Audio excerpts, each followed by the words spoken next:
Perkenalkan, nama saya Roni Julivan Lerome. Saya dari Fakultas Pertanian. Dalam video ini saya akan menjelaskan perbedaan dan persamaan belalang dan laba-laba. Sebelum itu saya akan menjelaskan pengertiannya. Belalang adalah serangga herbivora dari subordo Caelifera dalam ordo Orthoptera. Serangga ini memiliki antena yang hampir selalu lebih pendek dari tubuhnya dan juga memiliki ovipositor pendek. Yang kedua, laba-laba. Laba-laba merupakan jenis hewan yang berbuku-buku. Pada tubuh laba-laba memiliki 2 segmen tubuh, 4 pasang kaki, tidak bersayap, tidak memiliki mulut mengunyah, serta memiliki jaring perekat. Perbedaannya, yang pertama, laba-laba punya 8 kaki, sedangkan belalang hanya punya 6 kaki. Belalang terdiri atas 3 bagian tubuh, yaitu kepala, toraks, dan abdomen. Sedangkan laba-laba hanya terdiri atas 2 bagian, gabungan kepala dan toraks yang disebut kepalotoraks serta abdomen. Yang ketiga, laba-laba memiliki mata sederhana, sementara belalang memiliki mata majemuk. Laba-laba mampu membuat jaringan sutra, sedangkan belalang tidak bisa. Laba-laba tidak bisa terbang, dan belalang karena memiliki sayap bisa terbang. Yang kedua, persamaannya. Yang pertama, sama-sama memiliki bermulut penggigit. Yang kedua, sama-sama berkaki banyak, berbuku-buku. Yang ketiga, sama-sama kepala dan badan jadi satu. Yang keempat, persamaan yang paling nampak adalah sama-sama masuk ke dalam jenis serangga, Arthropoda. Di sini saya akan menjelaskan bagian-bagian belalang, yaitu yang pertama, bagian tubuh belalang. Bagian tubuh belalang dapat dikelompokkan menjadi 3 bagian, yaitu kepala, toraks, dan abdomen. Bagian kepala dan toraksnya dilindungi oleh rangka luar yang terbuat dari keratin, berfungsi untuk melindungi bagian dalam tubuhnya.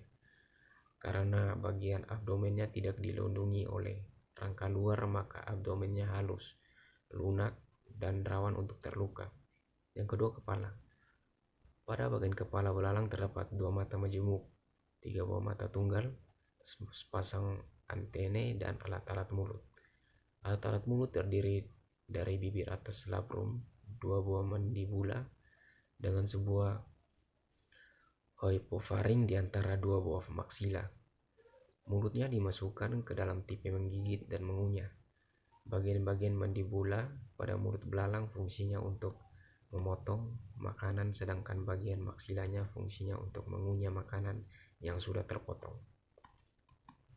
Peran antene dan mata yang ada di bagian tubuh belalang tidak dapat disepelekan. Keduanya berfungsi sebagai organ sensorik untuk mendeteksi kondisi yang ada di lingkungannya. Mata memiliki peran untuk melihat karena dapat mendeteksi warna, cahaya, dan pergerakan, sedangkan antene digunakan untuk mendeteksi sentuhan, suhu, getaran, bau, dan pergerakan udara. Bagian kedua yaitu toraks. Bagian toraks belalang meliputi bagian depan disebut protatoraks, bagian tengah disebut mesotoraks, dan bagian belakang disebut metatoraks. Masing-masing segmen tersebut mempunyai sepasang kaki. Pada mesotoraks dan metatoraks masing-masing terdapat sepasang sayap. Dan yang ketiga, abdomen. Abdomen yaitu bagian perut belalang terdiri dari 11 segmen. Di bagian depannya terdapat alat pendengar yang disebut membran timpani. Sedangkan di bagian belakang terdapat organ reproduksi. Belalang betina, organ reproduksi, mempunyai spermatika yang berfungsi untuk menerima spermatozoa yang dikeluarkan pejantan. Dan yang terakhir, bagian laba-laba, yaitu laba-laba adalah sejenis hewan berbuku-buku dengan 2 segmen tubuh, 4 pasang kaki, tebar sayap, dan memiliki mulut pengunyah. Laba-laba hanya memiliki 2 bagian tubuh, yaitu anterior disebut kepalotoraks atau prosoma terdiri dari kepala, dada, dan bagian posterior yang disebut optisoma terdiri dari bagian abdomen perut.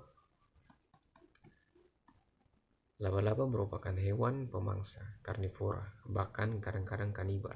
Mangsa utamanya adalah serangga. Dalam morfologinya, urutan bagian tubuh laba-laba dari bagian interior sampai posterior berturut-turut. Tidak seperti belalang yang memiliki 3 bagian tubuh. Laba-laba hanya memiliki 2 segmen. Bagian depan disebut kepala toraks atau prosoma, yang sebenarnya merupakan gabungan dari kepala dan dada. Toraks yang terletak pada bagian anterior, sedangkan segmen bagian belakang disebut abdomen, perut, yang terletak pada bagian posterior. Pada kepala toraks melekat 4 pasang kaki dan 1 sampai 4 pasang mata. Selain sepasang rang bertaring besar disebut kelisira. Terdapat pula sepasang atau beberapa alat bantu mulut serupa tangan yang disebut pedipalpus.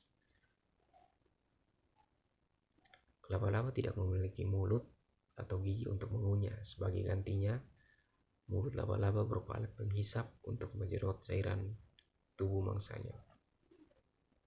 Terima kasih.